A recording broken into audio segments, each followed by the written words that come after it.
In the name of Allah, the Beneficent, the Merciful,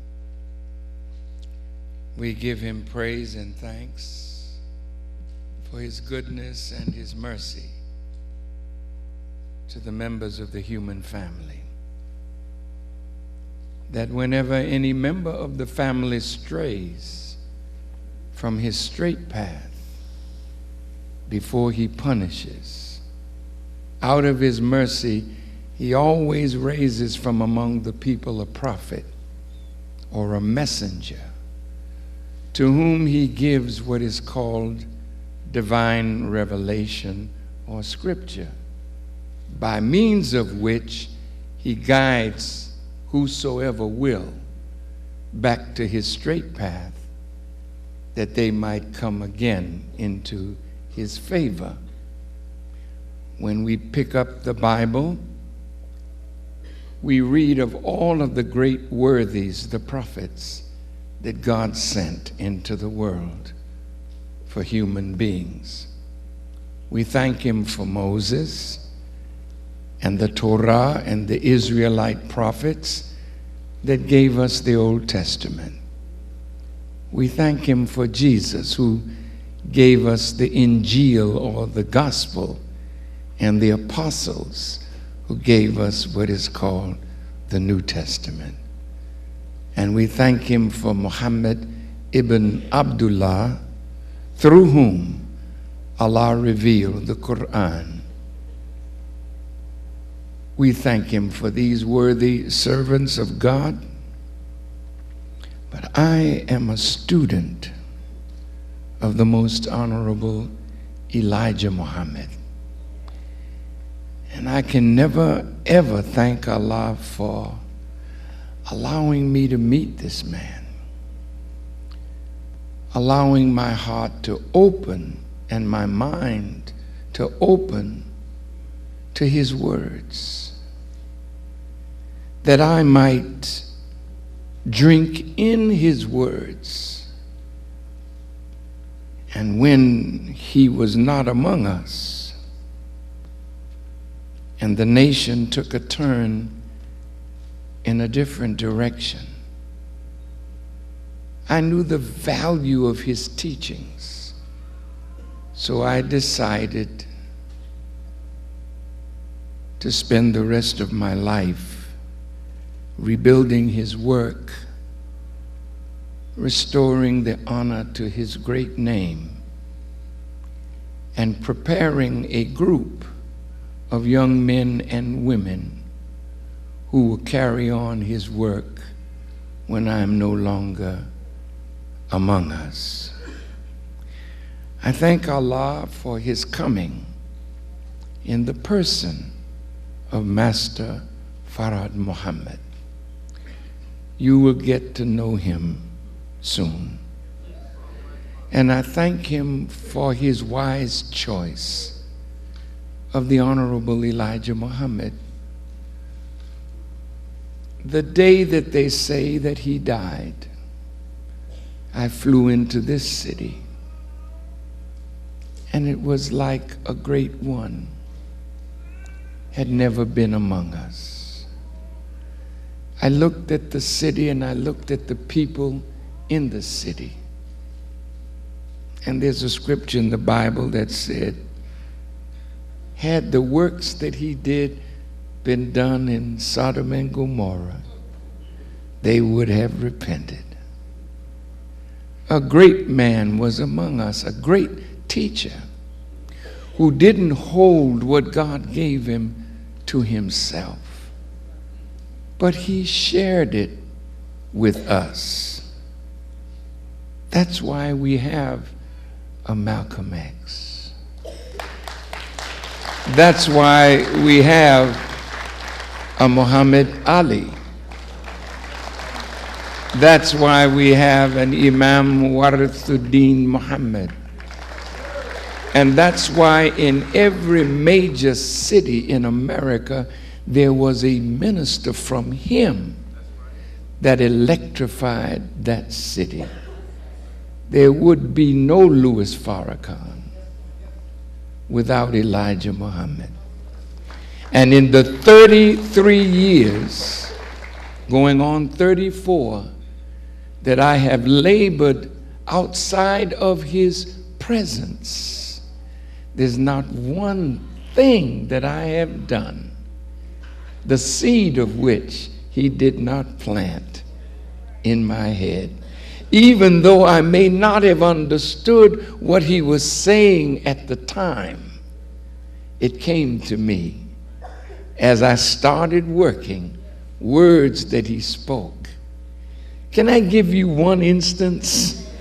But I better greet you first with peace. Assalamu alaikum. I want to give you an instance. I was with him one day, and he had this strange way. Sometimes we're sitting at the table and he's talking on a subject, and then he would look at me and say something that you would in slang say was off the wall. One day he was teaching, and then he looked at me and he said, "You know, brother, when a seed germinates in the earth, it sends a root down long before it sends a shoot up." And then he went on talking. Well, I didn't know what he was driving at, but when there was no more Nation of Islam, a wonderful brother, he was over all the city colleges at one time. He was a lawyer. Oh God, now my age is showing, I can't remember. But no, a lawyer. He was over all the city colleges. He passed away. Who? No. It'll come to me like things do when you get old, you know. Oh yes, that's who that was. But anyway, he wanted to help me rebuild the nation. And he took me downtown to where he was in a law firm. Thank you, Ray Glover is his name. And Ray was married at that time to the first wife of Muhammad Ali, Sister Sanji Clay Glover. So he was working downtown with the former governor of the state of Illinois. And at that time, I had started rebuilding, and there was so much tension. They thought that minister may be killed, you know. So he took me downtown to the governor's law office, and Jimmy Carter was in office, and this man was going to be, or was offered the job of being over the FBI. So Mr. Glover said, well, how should the minister, you know, protect his life? So the governor said, well, Farrakhan, one of the things you should do is stay in the public. Keep a public persona, image, because the more you're out in the public, it'll make it more difficult for you to be assassinated. And Ray Glover used to always have a saying, everybody got their price, brother. You better remember that. But I never believed him, because I knew I could not be bought. And although I have been offered millions, tens of millions, to not teach about Elijah Muhammad, if I didn't tell you where I got what I got, I would be a thief. People told me, man, you're a leader in your own right. You don't need to carry his baggage. His burden is easy and his yoke is light, or easy, and his burden is light. So I picked up whatever baggage they said he had. and added to it the baggage that I bring myself. So I'm honored to be here tonight with my sister. So when Mr. Glover and the governor told me to stay in the public, the words of Elijah Muhammad came up. Remember, brother, when a seed germinates in the earth, it sends a root down long before it sends a shoot up. So I said, well, I got to go underground and stay underground until I'm rooted in the people. So he said, you know, when it's rooted, somebody tried to pluck it up, but if it's firmly rooted, you have a difficult time pulling up something that is well rooted. And Reverend Barrow, I was underground for 7 years. Some of the media people would talk to me and, Farrakhan, what are you doing? I said, I'm pregnant. So don't even ask me to show you what I got, because it's in the oven, it's cooking. I'm pregnant. And the man who pulled me out into the public was Reverend Jesse Louis Jackson, who said to me, Farrakhan, what you got, you can't hide it. You got to speak. And of course, it was 1984, his campaign, and you know, the rest is history. I'm saying all of that to say this, you know, Elijah Muhammad didn't make punks. He hated cowards. And when the police attacked our mosque in New York, what he wanted to know is, what did you do? See, he didn't like cowards. And if we're going to be free, we have to be willing to pay the price. There is no easy road in building God's kingdom. If it were so, everybody would have said, I'll help. But the scripture says many are called, but only a few are chosen. The day that my sister told me what she was going through, it was as easy for me to give her what she needed to pay off her lawyer as it is to pull a handkerchief out of my pocket to blow my nose. I didn't think twice. And for that, I thank every member of the Nation of Islam, because they support me so that I can be free. They give me so I can give you.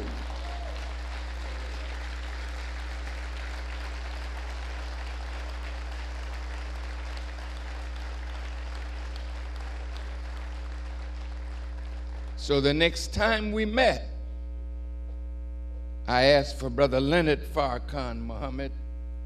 Where's Leonard? Right here. Brilliant, brilliant brother. He may be behind the scenes, but he is a master tactician, strategist.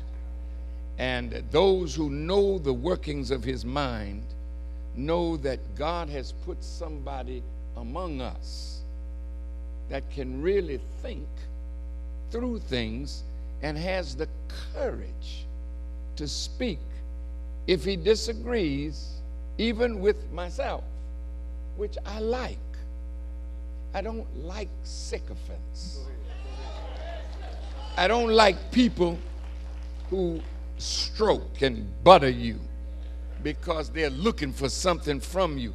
I like people that will tell you the truth, whether you like it or not. Sometimes I don't like it, but I'll go off to myself and think about it. And when people are critical of you, instead of calling them your enemy, look deep into their critique, and you'll find a jewel that you can use to make yourself a better servant of God and the people. Now, I'm saying all of that to say that how proud I am to be here tonight. I had tears in my eyes as I saw the dancers, the girls that came in the black dress, and the song that was being sung, and the way those girls danced with so much feeling, so much spirit, and the brothers and sisters that danced before them, the tap dance, all of it coming from the cultural center. The young men that drilled for us and spun their rifles and precision. That's what they learned at the Harold Washington Cultural Center. Who would want to take such a thing from us, and why would we permit it? Now,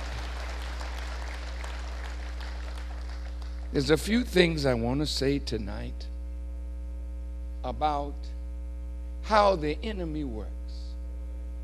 His pattern never changes.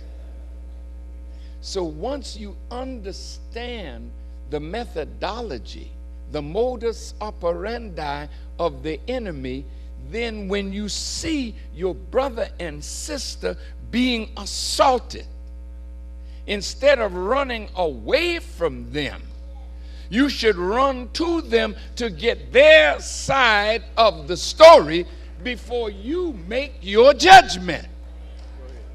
Now watch every black leader that has stood up among us. When the enemy got tired of their working on our behalf and it interfered with what they wanted to do with us, for us, and to us, here's the plot. Let's first assault the character and tell lies and get the media to support the lie. And as so-called Negroes, not yet black people, so-called Negroes, when they read the paper and they see a black person being attacked, they will say, "Oh my God, is that so? Well, I'm not going around there no more." Now that's a Negro response. You know how you sing it in the church? Were you there when they crucified my Lord? See, Negroes are always there at a crucifixion.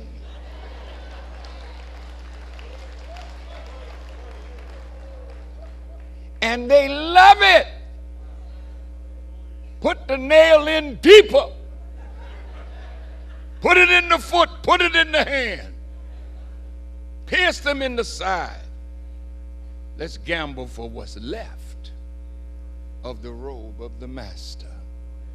See, Jesus is the teacher of lessons to be learned about the fickle-mindedness of people.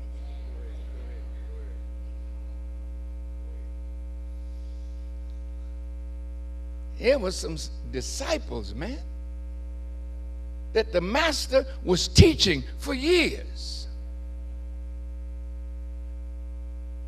Even Peter, man, you know, when Jesus was telling the disciples of what he had to go through, coming up in the future.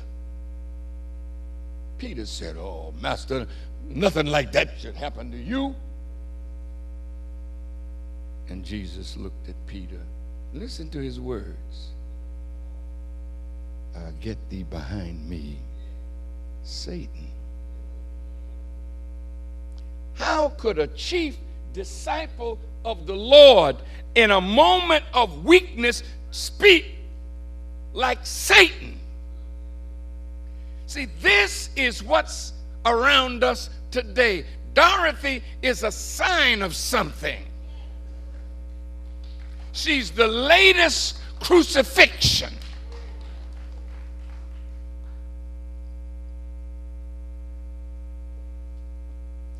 You know, you can't crucify a good person without false witnesses.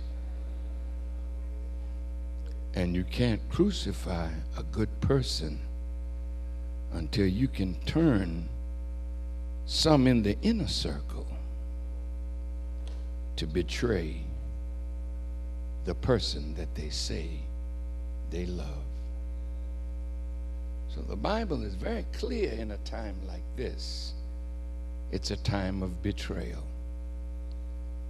It's a time when you have to look close, not at the people far away, but at the people real close to you.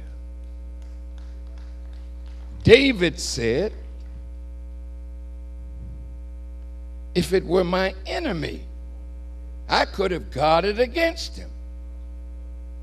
But it was my old familiar friend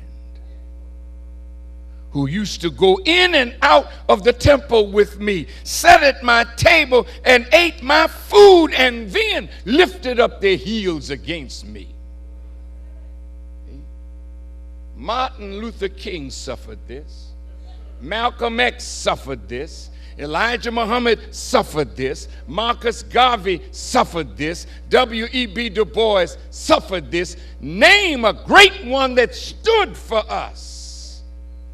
Adam Clayton Powell stood for us. But when the media threw a bag woman, turned on brother, then we turned. The fickleness of our minds. We loved Dorothy. I met her with Marilyn Stamps on TV, putting her foot in the backside of a man who was over Cook County Jail. That's how I saw her. I said, "Ooh, look at that." I didn't know her. I just saw what her foot was doing. I said, "Look at this." And when I got to know Dorothy, I know she from a child was a fighter for us. As a little young teenager, the great and wonderful James Bevel. Yes.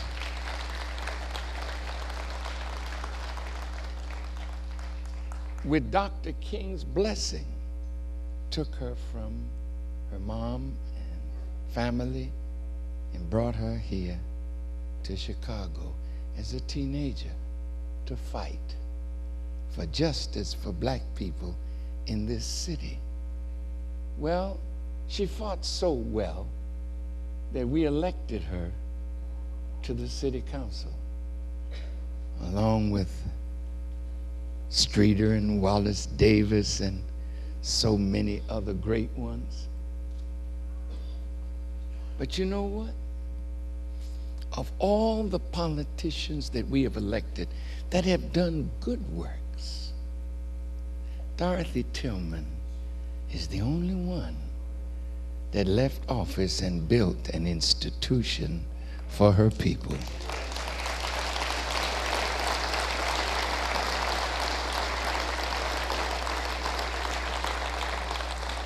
And while Dorothy was in the city council, you know she kept it upset, didn't she?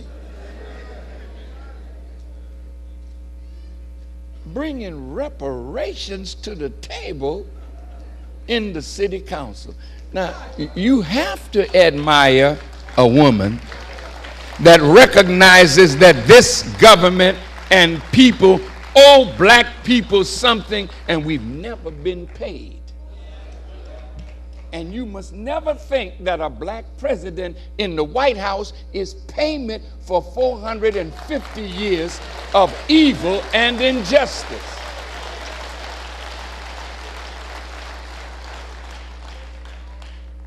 We appreciate our brother being there, but being there is one thing.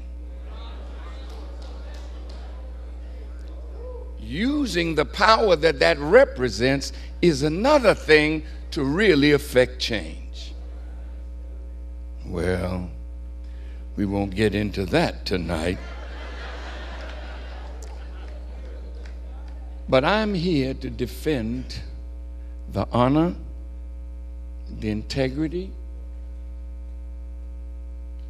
the warrior spirit of a woman, and to defend her legacy, because this cultural center represents what's deep within her being for us. How she used her skill in politics to get money to build this institution. I understand it's worth nearly $15 million. And as Brother Burvey, and I'm so proud of you, my brother, so proud. I'm just so overcome by being in this place tonight and feeling what I felt from the children. See, this place has to remain under the guidance of Tobacco Road Incorporated, but that after hopefully we win the case, and I hope we win. We should win. We should win. But Jesus was innocent. But the malefactors and the false witnesses condemned an innocent man. See how easy it was when the media started hinting or saying that there was a misappropriation of funds and that Dorothy and her beautiful daughter Gemelita and the family were not handling things right. But did we ever check? So once we hear it from the news, the telephone, girl, did you hear today? I know there was something wrong over there.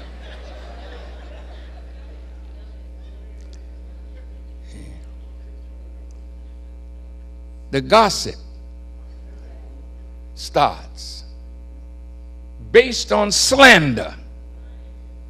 That's the modus operandi of Satan. First, we must destroy your support among the people by saying things about you that are not true, that if you had the same platform as the media has, you could defend yourself. But you have no platform like that. So we start echoing what the corporate media says. And then the poison kills the spirit of the people to support her, her daughter, and an institution as valuable to this community as this one is. So as Brother Burvey pointed out, a conspiracy here. I'm going to let him handle the legal part because he can handle that. But my job is to say to us, look, it's going to happen again, not just to Dorothy,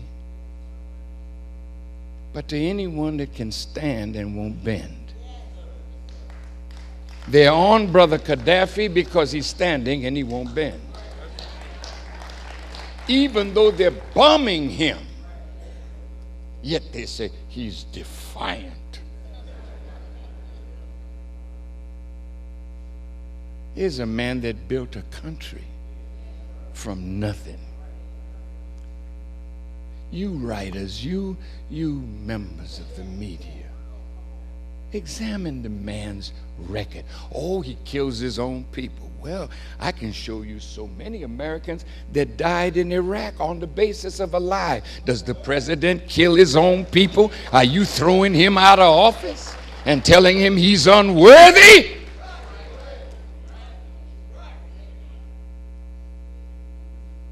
He killed his own people for political advantage, for oil, not for freedom, not for democracy, so that the wealthy corporate giants could benefit from the tremendous oil reserves in Iraq. Don't you want to stand up then and say that our government is wrong? See? If you're a real patriot, a patriot is one who stands up for patriotic principles. And if you tell me that this Constitution is the bedrock of law that governs the actions of government toward its people, then we can show you that they've torn up the Constitution. And there's like a rebel kind of government that does what they want to do in the name of the American people. And if you don't stand up, you deserve the hell that you're going to suffer because of your weakness, your cowardice, and your love of an enemy that means no good for you.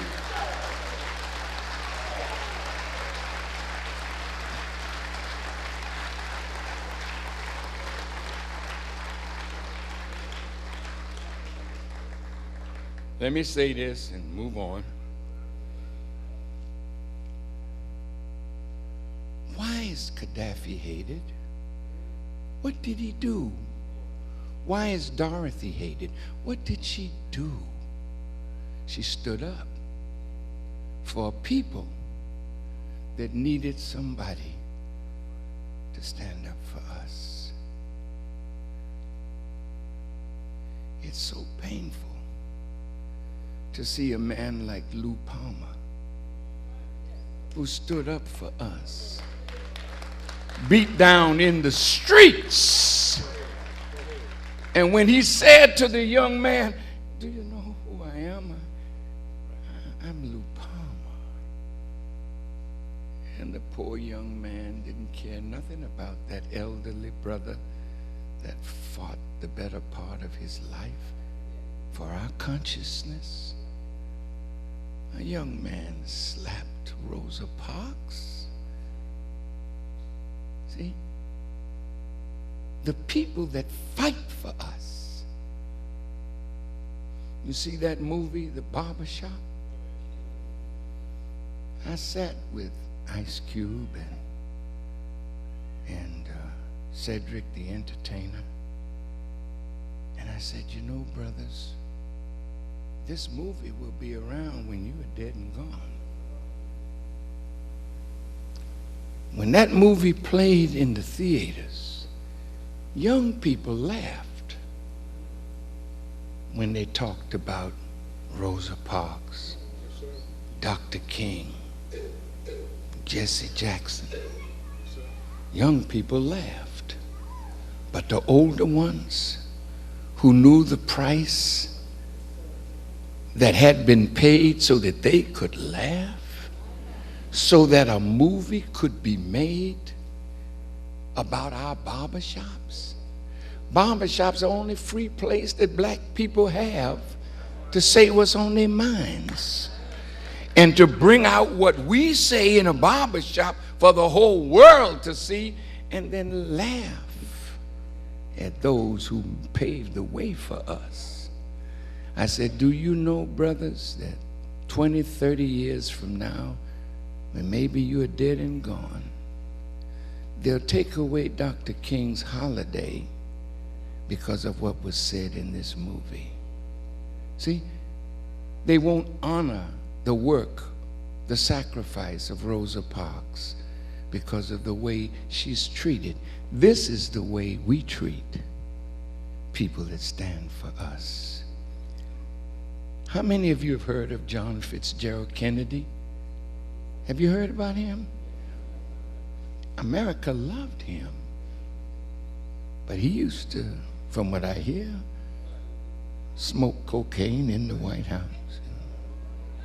They used to bring pretty women to the White House to him. You media people knew that. But you covered his behind.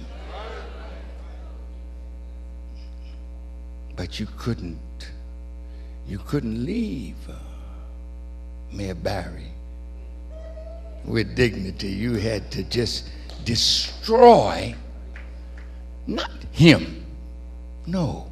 It was to destroy in you the spirit to vote for your own people because your own people were doing this. Now, boy, if the truth were told, of you ain't voting for Jesus Christ. If you want somebody that is blameless, then vote for him. But anybody that stands up today have a wart somewhere. Can I get a witness? So media specializes in finding your wart, your blemish, your weakness, and then showing it to the world to discredit you. Turn the magnetic appeal of a magnetic person into a non-magnet, so instead of people being drawn to you, people fall away from you.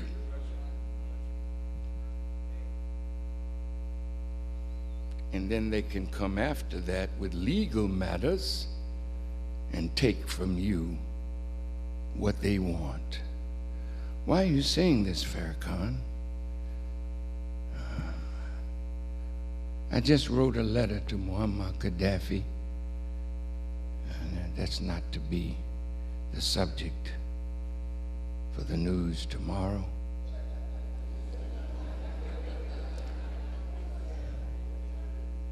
But I know that my time is coming. See? He's a racist. Really, am I? He's an anti-Semite.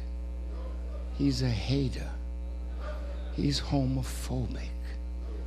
He's all of the ugly things you could name except what he really is. Why do they do that? Because when they saw a black man who said he was a Muslim call for 1 million men to come, 86% of whom were Christians, they had to destroy that magnetism. See? And they destroy that magnetism by propaganda. So that's the pattern. Now, can we beat it back? We're already on the road. Brother Burvey has laid out a beautiful legal defense, as he did a few years ago for a black man that was killed while he was in custody. That's right. He fought the case. That's right. And whooped everybody. That's right. If you were judging by the way he handled them and the lies that he manifested in them, you would say he won the case, yes, which he did. Yes, sir. But when the deal went down, white supremacy prevailed over truth and justice.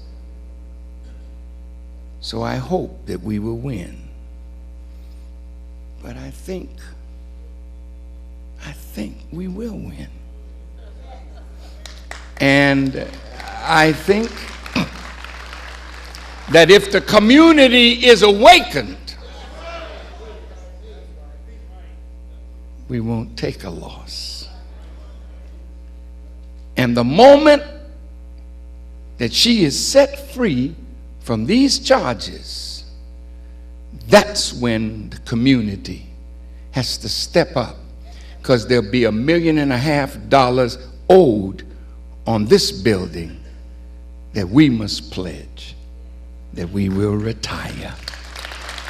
And I don't want hand claps that, no, I want us to really understand the value of this place and what it means to those children and what it means to the community, and above all, what it means to the legacy of Dorothy Tillman and to the greatness of the man that this institution is named for. We never had quite a man like the man that this institution is named for. He was a strong, intelligent black man.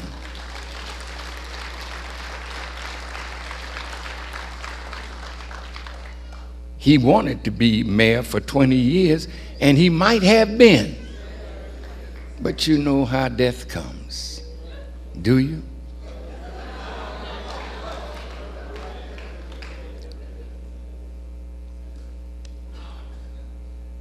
The death of this institution is just like the death of Harold Washington.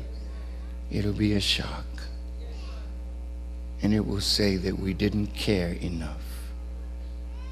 Our brother wasn't taking good care of his health. He wasn't eating as he should. But so many of us are the same. We still living though. But when your life threatens the powers that be in one of the most significant cities in the world, Chicago, I thank Brother George for what he said about Chi-Town. I was born in New York, and I never thought that I would love another city like I love New York. I used to love flying from different places and looking at the skyscrapers of New York when the plane was going to land, and I would look for the mosque with its dome and the crescent, and I was thrilled to be back in New York. But boy, am I happy for the day that I talked to Imam Warithuddin Muhammad, and I said, Imam, I would like to come to Chicago and help you. He said, you would? I said, yes, sir. He said, well, what will your wife say? I said, she'll follow me.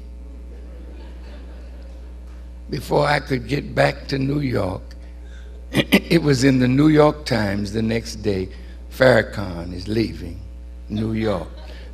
Now, Farrakhan in New York, oh my God, if you could have seen the love, the admiration, the adoration that the people in New York had for the members of the nation and for myself.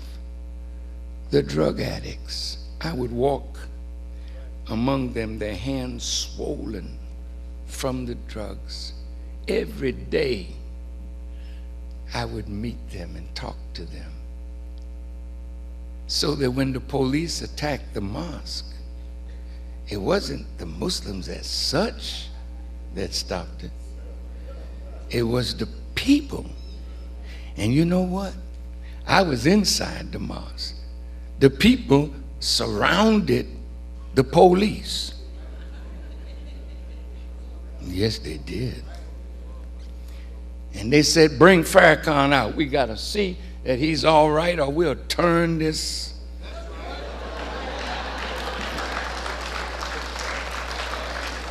I had to come out. The police, unfortunately, a policeman got killed in the melee, and another got wounded, and several brothers got hickeys on their head.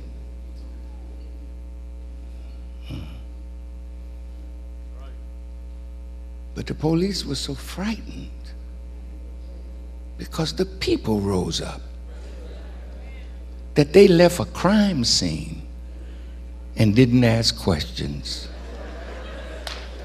They just wanted to get the hell out of the mosque alive. And I had to lead them to safety. Now, dear brothers, sisters, I believe the judge may be fair because the evidence is so compelling, overwhelming. But if this community rose with one voice, we cannot let anything happen to the Harold Washington Cultural Center. If we did that, we would ensure victory in the courts and victory in the street, clearing her name, holding honor to her legacy, and then retiring the debt. Man, can you imagine what kind of day that would be when we can stand here, burn the mortgage, that this place is free, totally clear, and now we're coming with our babies to the dance class, coming with our babies to learn how to record, coming with our babies, with our families to cultural events that are here. This is our building. Take ownership of it and let no one take from us what rightfully belongs to us. In closing, you know,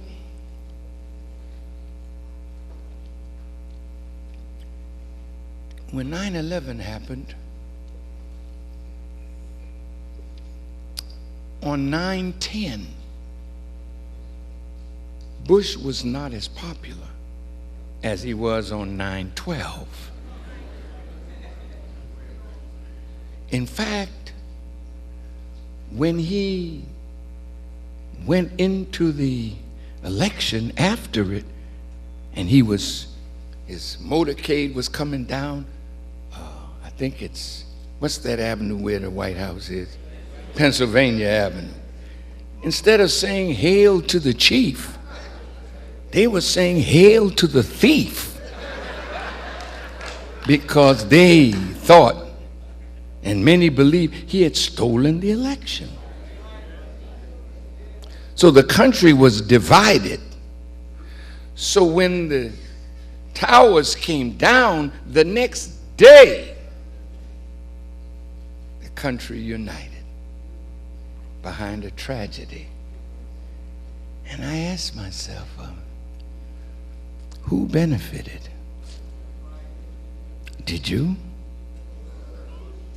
Did I? Did the American people? Who benefited? George W. Bush, the neoconservatives. They benefited from the pain, the hurt of millions of Americans. When the bubble busted on Goldman Sachs and the boys, come on, people started losing their homes, everything. And our brother became president. Look who he surrounded himself with. The same Wall Street crowd. And guess what? They made him to understand that if he didn't do something to bail the country out by bailing out Wall Street, we would have a worse recession or depression than in the 1930s. But George W. Bush also had a bailout package of billions of dollars.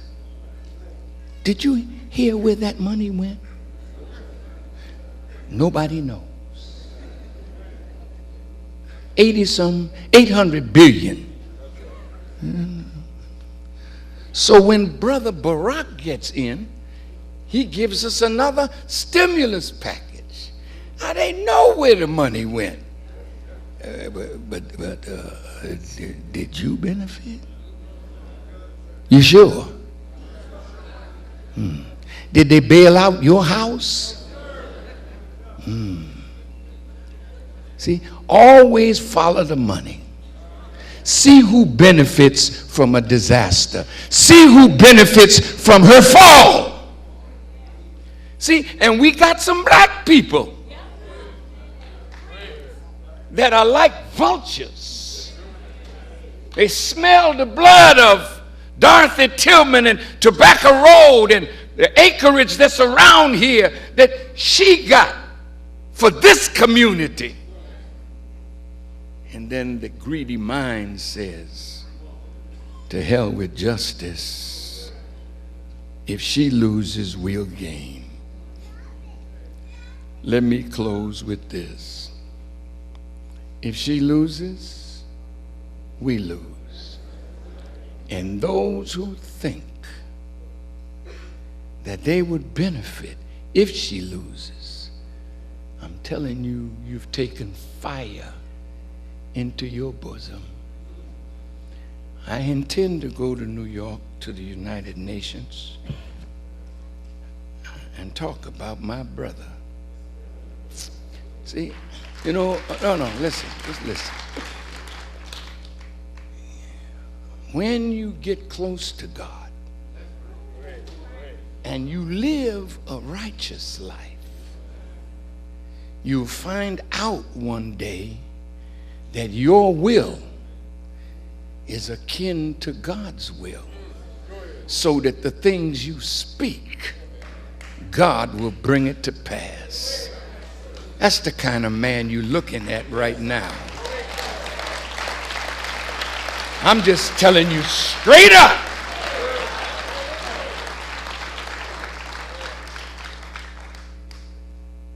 The United Nations is finished. And every one of the coalition partners, I'm here to pronounce your doom. Let me just tell you, see, God is angry. And he is the master of the chessboard. And when you think it's your move, it is he guiding your mind to make a move that he's already got the checkmate for, so that your move will ultimately bring about his will. God intends to kill the warmongers, because there'll never be peace on earth as long as warmongers are in power. And it's sad that our brother who got a Nobel Peace Prize is now sending drones into Pakistan, into Yemen, into Somalia, killing men, women, and children. Some of the guilty, but many that are innocent are dying from the bombs of these drones. And our brother sits with Angela Merkel, had a nice meeting at the White House last night. And Gaddafi must go. I mean, let's think of the language. I mean, he was in London. You remember? You know, when you see the Queen opening up her house and you can stay there, she don't do that much. Give you a chance to address Parliament. It's setting you up. And you so happy to get some honor from your former slave masters, you know. You love those kind of things. But my brother is being set up. Elijah Muhammad said in the end, England was going to trick America into war. France would be in it, but she would get out. But that war would bring all the nations into war. We're at the door now of the war of Armageddon. And I'm telling you, no easy days are in front. If we can get through this, easy days will come behind it. So I'm saying, Miss Dorothy, to Dorothy and to us, you know, God is watching how we treat those who fight for us. And if we do to her and to others what we did to Mr. Garvey, to Noble Drew Ali, to Malcolm X, to Muhammad Ali, to Elijah Muhammad, when the enemy turned down on them, we turned down too? No, don't do that, because God will chastise you today for weakness, cowardice, and betraying those who fight for you. May God bless you, Dorothy. May God bless you, Brother Burvey. May God bless you, Jimalita. And my thanks to all those, the members of your board, for standing strongly with you. And if there's anything that I said tonight that is disturbing, I'm talking. So you don't have to take no trepidation in your heart, because I'll tell you straight up, I will be the winner. No. I'm not boasting. I got somebody backing me.